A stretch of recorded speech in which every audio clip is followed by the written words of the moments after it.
सामने मेरे एक जानवर मरा पड़ा है तो उसे उठाने नहीं आया। आती ही नहीं है नहीं, नगर निगम नहीं। की वो ट्रक नहीं आती। नहीं आती है। तो उधर कूड़े वाली गाड़ी जा रही है सामने, पर ये गाड़ी यहाँ नहीं आ रही है। कहीं कोई अपने काम के लिए इस गंदे पानी का इस्तेमाल भी कर रहा था। सीटीआई पहुँचती है तब वहाँ से इसकी असली गंदगी शुरू होती है। जो पहले पास सकते वो तो एक बार यहाँ आए तो वो कहते यहाँ तो कभी जिंदगी में नहीं आना है हमको। 500 मीटर की दूरी पे भी वो पार्क नहीं है, वो ग्राउंड नहीं है जहाँ पर हमारे प्रधानमंत्री आते हैं। किसी ने प्रेस वालों ने ये कंप्लेन कर दिया कि मट्टी की तस्करी हो रही। कैन यू बिलीव ये वही पानी है जो आगे चल करके इतना काला हो जा रहा है। इंसानी फितरत ने इसका हाल कुछ ऐसा कर दिया है। एक बालू उठाते मैडम और मंजन कर लेते थे। सिक्का डाल दो, सिक्का दिखता था।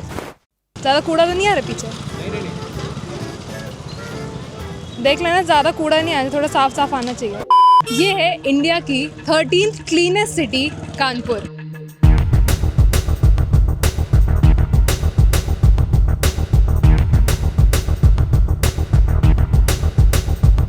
वो शहर जो ब्रिटिश काल में मैनचेस्टर ऑफ नॉर्थ था, 2023 में इंडिया की हैप्पीएस्ट सिटी था और 2025 में भारत का 13वां सबसे साफ शहर था। पर अफसोस 2026 में कानपुर स्मार्ट सिटी की असलियत डराने वाली है। बदबूदार कूड़े से भरी नहर, पानी में सड़ते मरे हुए जानवर और सड़कों पर पड़ा कचरे का ढेर। और यही असलियत देखने हम पहुंचे गोविंद नगर के पास मौजूद सीटीआई नहर, जहां लोगों ने हमें सच से वाकिफ कराया। ये कितने टाइम से यहाँ ये कचरा इकट्ठा है? काफी समय से इकट्ठा है। आज तो चलो ये बालू गिर गई है, बाकी अगर आप मोटरसाइकिल तो आ ही नहीं सकती, पैदल आदमी नहीं आ पाएगा यहाँ पे। इतने तरह अभी जब बारिश हो जाएगी तब इतना तरह पानी भरा रहेगा तो हम लोग ऐसे ही बारिश से ऐसे ही जाते हैं। पूरे चौराहे में गंदगी रहती है, कोई कुछ नहीं सुनता है। तो अभी ये कितने साल ऐसे हो गए कि ये अब इस हालत में आ गई ये है? हो गया लमसम 10-12 साल से। 10-12 साल। अब आखिर इस नहर में डिस्पोजल प्लेट्स, पॉलिथीन और बाकी कचरा पहुंचा कैसे? जैसे घरों से कचरा उठाने वाली गाड़ी तो आती होगी, नहीं आती है। यहाँ आती ही नहीं है। नहीं नगर है, निगम नहीं। की वो ट्रक नहीं आती। नहीं आती है। यहाँ तो कभी आई नहीं। कभी आई ही नहीं है।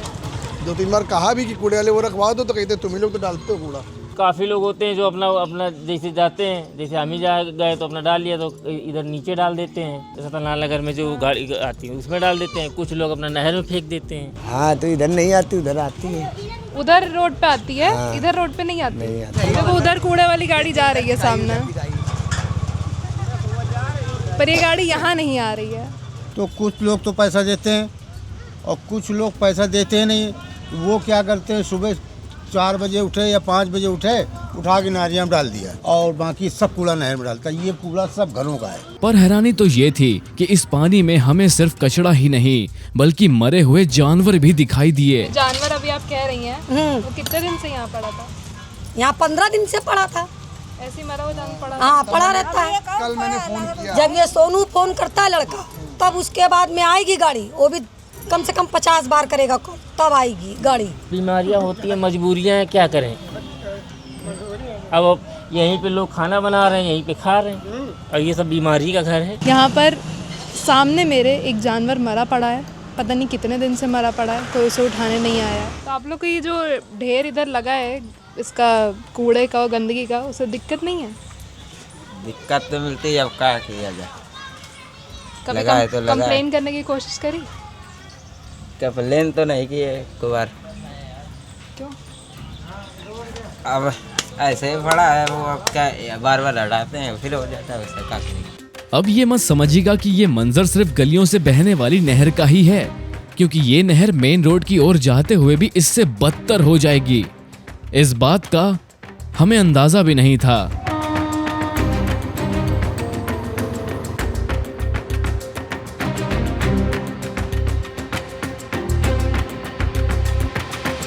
इतनी ख़राब हालत है इस नहर की।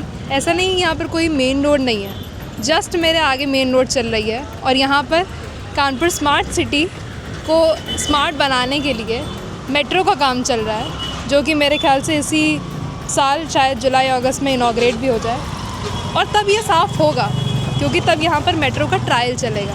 तब यहाँ पर लीडर्स आएंगे, अथॉरिटीज़ आएंगी, इसलिए साफ़ करना पड़ेगा।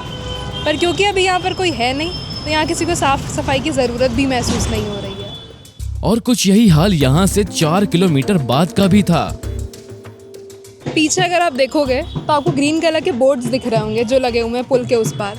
ये सेम बोर्ड्स यहाँ पर भी लगते हैं, या तो हरे लगेंगे या सफ़ेद लगेंगे, और वो तब लगते हैं जब कोई बड़ी अथॉरिटी आ रही होगी। इससे 500 मीटर की दूरी पे भी वो पार्क नहीं है, वो ग्राउंड नहीं है जहाँ पर हमारे प्रधानमंत्री आते हैं, जहाँ पर हमारे मुख्यमंत्री आते हैं और बड़ी बड़ी रैलीज़ होती हैं। पर तब क्या होता है, यहाँ पर ग्रीन कलर का बोर्ड लगा दिया जाता है बड़ा सा, कोई कूड़ा नहीं दिखता।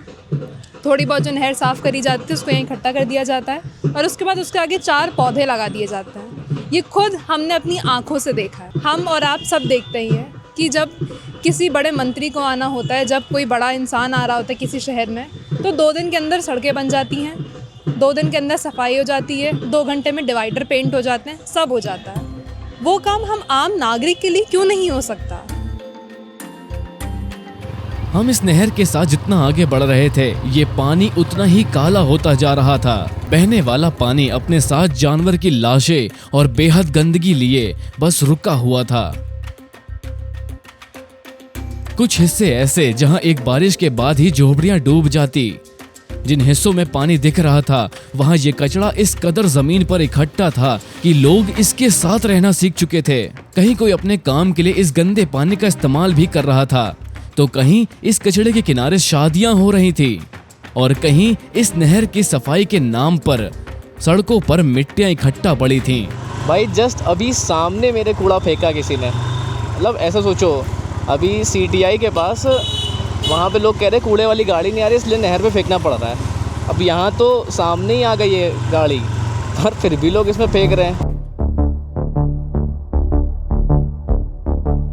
बता तो रहा, जब छठ पूजा आती है उसके मतलब 1 महीने 1.5 महीने पहले फिर नगर निगम की गाड़ी आती है, वो कचरा निकालती है, वो सफाई करती है। और नहीं होती है तो ये JCB वाले जैसे ये है, मट्टी खोद के अपना सीधा काम करते हैं। मट्टी खोद के सीधे लगा दिया, अब ये पड़ी रहेगी मट्टी। तो हम अपनी तरफ से इसको निकलाते रहते हैं। जब ज़्यादा हो जाता है या जानवर आज ही निकालने कह रहा था, लेकिन मना कर दिया। हमने कहा त्यौहार है, अभी ना निकालो, ये उठेगा नहीं। तो जानवर उठाया और कूड़ा नहीं उठाने दिया, फिर चला गया। तो वो कूड़ा जो निकलेगा भी, वो भी ढेर यहीं इकट्ठा हो जाएगा, वो भी ढेर हो जाएगा। फिर मैडम ये 15 दिन तक उठता ही नहीं, महीनों नहीं उठता है। अब ये देखो कितने, जो कि मेन रोड है ये। अब ये मत सोचेगा कि यहाँ के लोग इस मिट्टी को साफ भी तो कर सकते हैं, क्योंकि उनका ये कहना है कि ऐसा करने पर उन पर मिट्टी की तस्करी का इल्जाम भी लग सकता है। अगर मैडम साफ भी कराने लगो ना, तो नहर विभाग वाले थोड़ा कहने लगते हैं मट्टी कहाँ मेरी ले जा रहे हो। अभी उनके यहाँ शादी थी, हम साफ करवा रहे थे, अपना बिल्डोजर बुलवा के, मतलब उनके घर में थे, तो माटी हटवा रहे थे थोड़ा से, तो कह रहे कहाँ ले जा रहे हो। नहर विभाग के अधिकारी आ गए थे, कह रहे थे कहाँ ले जा रहे हो, कहाँ ले जा रहे हो। मतलब वो साफ करेंगे नहीं, आप साफ कर नहीं सकते हैं। हम अगर साफ करते हैं तो वो प्रेशर कर देंगे मेरे ऊपर कि क्यों कर रहे हो। किसी की बहन बेटी की शादी ब्याह हुए तो आदमी इतनी हैसियत नहीं है कि गेट हाउस कर ले, यहीं से कर लेता है अपना। किसी ने, प्रेस वालों ने ये कंप्लेन कर दिया कि मट्टी तस्करी हो रही, बिछ रही है, तो उन्होंने उठवाया नहीं। आगे अब आ रही होंगी, आप भी देखा होगा कि वहाँ निकलने की जगह नहीं है। वहाँ भैंसी पाले अगर उनसे कोई गाड़ी वाला जाता भी, अगर टक्कर लगाता है तो लोग झगड़ा कर देते हैं। हाँ, लड़ने के लिए आवाज में देखा होगा, वहाँ गोबर भी पड़ा है, इतना सारा भैंसी सब डाल देते हैं, इसी में मर जाती है, सब डाल देते हैं, गंदगी है वहाँ। हाँ, डाल देते हैं। गोबर भी जनता की लापरवाही मानेंगे, प्रशासन तो गोबर भी इसी नहर में, जनता की गोबर भैंसी पड़वा जो भी मर रहेगा सब इसी में डाल। पर क्या ये नहर पूरे शहर में इस कूड़े के साथ ही बहती है? क्या इसका असली रंग सच में काला ही है? यही पता लगाने हम निकले उस तरफ जहां से ये नहर शुरू होती है, पनकी। इस नहर की शुरुआत होती है पनकी कैनाल से, जिसके बाद इसका एक रास्ता अरमापुर की ओर जाता है। लेकिन यहाँ का नजारा अभी तक जो हमने देखा उन सब से बेहद अलग था।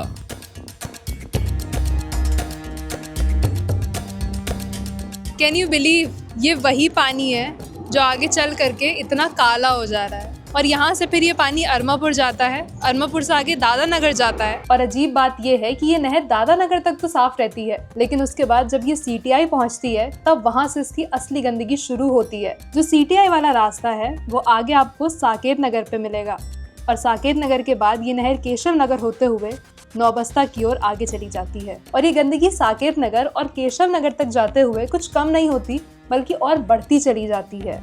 अब नहर का ये पानी पनकी में तो साफ था ही, लेकिन दादानगर पहुंचने पर भी ये इसी रंग में मिलेगा, इसकी हमें उम्मीद नहीं थी। यहाँ भी पानी के किनारे मिट्टी का ढेर था, लेकिन ये नहर एक कूड़ेदान में नहीं बदली थी। कहीं न कहीं इसका साफ मतलब यही है कि प्रशासन और लोगों की लापरवाही ने इस नहर को सीटीआई से लेकर केशव नगर तक एक नाले में तब्दील कर दिया है।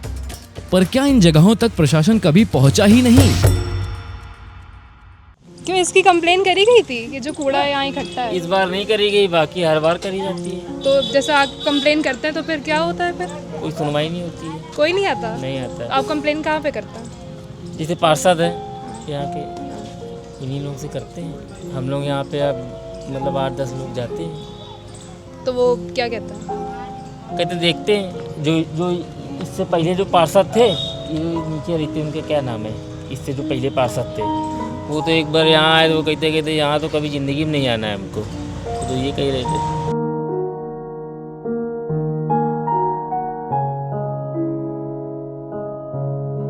और जहाँ जहाँ नेता लोग हैं थोड़े बहुत, तो अपना वो भी नहीं सुनते हैं मैडम जी, कोई नहीं सुनता है। तो इतनी गंदगी है, बच्चे अच्छे सब बीमार हो रहे हैं। हर बात हर प्रकार से बहुत लोगों से कहा, SDO बदल गया है, उसका नंबर ले। एक अमर नाम का इंसान है जो आता है फार्सिंग मशीन लेके, वो निकालता है, वो दोस्ती यारी टाइप में है हम लोग का, तो निकाल देता है अगर कोई सुविधाएं नहीं है। मैंने तो 1-2 बार ये भी कहा कि यार इसको बंद करो, पाइप डलवा के नहर चालू करवा दो, कितने सालों तो वो भी कोई सुविधाएं नहीं हुई यहाँ पे। हम अक्सर धार्मिक चीजों पर नदियों की बात करते हैं, पर इस नहर में बहने वाले पानी के अंदर हजारों लोग हर साल छठ पूजा मनाते हैं, और आज इंसानी फितरत ने इसका हाल कुछ ऐसा कर दिया है।